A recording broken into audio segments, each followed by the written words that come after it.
Hey guys, welcome back to the channel. So today I got another engineering fail slash rant video.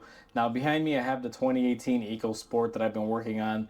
If you guys don't know about this, check out the videos of it basically went off-road, damaged a whole bunch of things, and here it is, we're getting it fixed. So one of the things that I had to do was refill the transmission with fluid because this thing was leaking transmission fluid after the accident that it had when it went off-road because it wasn't capable enough. And trying to refill this transmission, and I'm just gonna pre-phase this, guys, and just tell you I don't really get this angry at manufacturers, but this thing is absolute crap. Like, I've been doing this for years and this is probably the worst one that I've had so far. I've done Fords where you possibly burn your hand and it's a horrible design on their trucks and things like that, but this thing is just unbelievable. I mean, this is just a kick in the pants. This is basically telling consumers and mechanics, hey, you want to work on your own stuff? We'll let you work on it, but we're going to make you suffer. And they're probably laughing at us as we do it. But anyway, enough about me talking about this. Let's go ahead and show you guys on the actual car what I'm referring to. So first and foremost, just to give you guys a heads up, I had to remove the battery tray and the air box and everything to get to my transmission mount that I had to replace for this car. So all that stuff is out the way.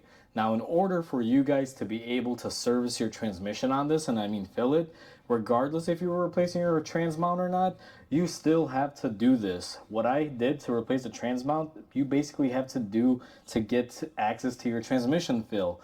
Now, you would think, okay, that's not bad, remove a few things out of the way, and what are you talking about, Mike? Like, what's so hard about that?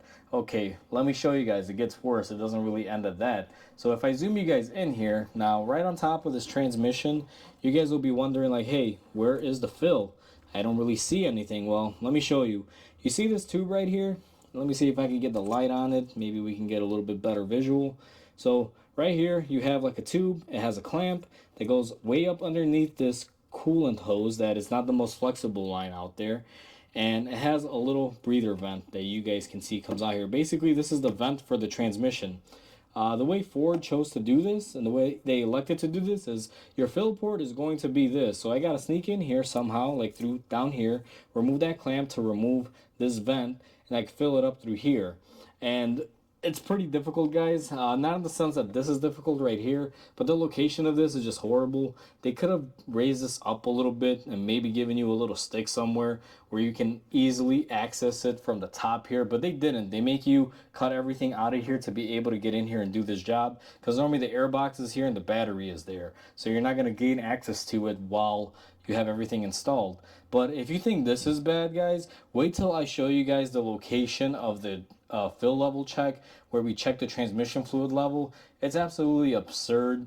And I went through the repair manual on this, and this thing has two different locations on where you can drain out your overflow for leveling off the transmission. In my whole years of working on cars, guys, this is probably the worst one that I've done. Not because you got to remove a bunch of stuff to gain access to things. I'm kind of used to that, and I am used to burning my hand, like on the other Ford trucks where you got to burn your hand to check the fluid. I believe the 4R60s or whatever transmissions those are, it doesn't really ring off the top of my head. But this one in particular, to check it, one, it's hidden and is the tightest spot to get into, and you got to try to level off this transmission while the engine is running, and you got to be able to plug it up fairly quick, which, as I'll show you guys here in a second, you're not going to be able to do very quickly, either of those two things. So let me take you guys to the bottom of the wheel well and show you guys what I'm talking about. So as of the filling of this transmission wasn't bad enough, guys, the oil level check for it is just even worse. So if you'll notice, my wheel is off on the driver's front, and you may be wondering, why do you have to remove a wheel to check the transmission fluid? Well, that's a really easy question to answer, because these engineers are basically morons, guys. I hate to sound really frustrated in this video, but I really am. So I'm going to zoom you guys in here, and I don't even know what angle to get in here. Let me see what is the most proper way.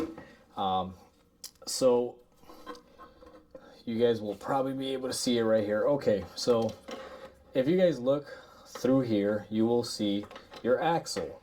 Now, this is my axle. Right here, in between the frame and the axle, where you can basically get nothing in there, guys, that's our transmission check port. What we're supposed to do is get the transmission up to 185 degrees, and then we're supposed to somehow fit our hand in here with an extension and a socket and things of that nature, and get this off. And as if it wasn't bad enough, they used a Allen style key on this. Why couldn't they just put a regular bolt head? Would have probably been easier to grab. These Allen keys, they fill up with crud and it's hard to get your socket in there. So another engineering flop on top of an engineering flop in my book. I'm really kind of angry at this. This is the stupidest design that I've seen in a long time. And this thing is really annoying. So after I fill it, I'm going to come here when it's scorching hot and try to get that off. Great engineering, Ford. Maybe your engineers can go back to preschool and learn how to do things right, because apparently preschoolers are, building your cars for you. And this is the thing with automotive nowadays, guys. It's just so frustrating. They make these things almost impossible to work on. Now, I don't mind because at least I'm getting paid to work on it. But these engineers just don't really care where they put stuff. It's like, hey, we're going to do it this way today and do it that way. When I looked up the actual specifications on this, just to kind of give you guys an idea, they said that you may have a fill plug back here, the one that I showed you, or it may be up here on the front side. So which one is it? Pick and choose. It just, they do whatever they want whenever they want to do it.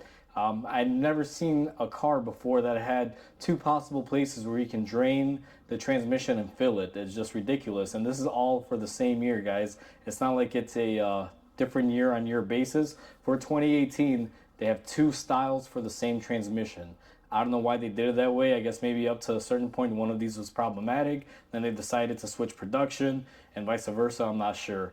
But that's basically the stupidest design that I've ever seen. Regardless of where the plug is and how many plugs it has, depending on the year, just this location and the current configuration that I have is going to be an absolute bear to basically level out the transmission. So hopefully you guys enjoyed this video. Hopefully this video helps you out if you're doing something similar to this or doing this exact job yourselves, guys. And with that said, please comment, like, and subscribe because it definitely helps my channel grow. And I hope you guys have a wonderful day. I'll catch you guys on the next repair.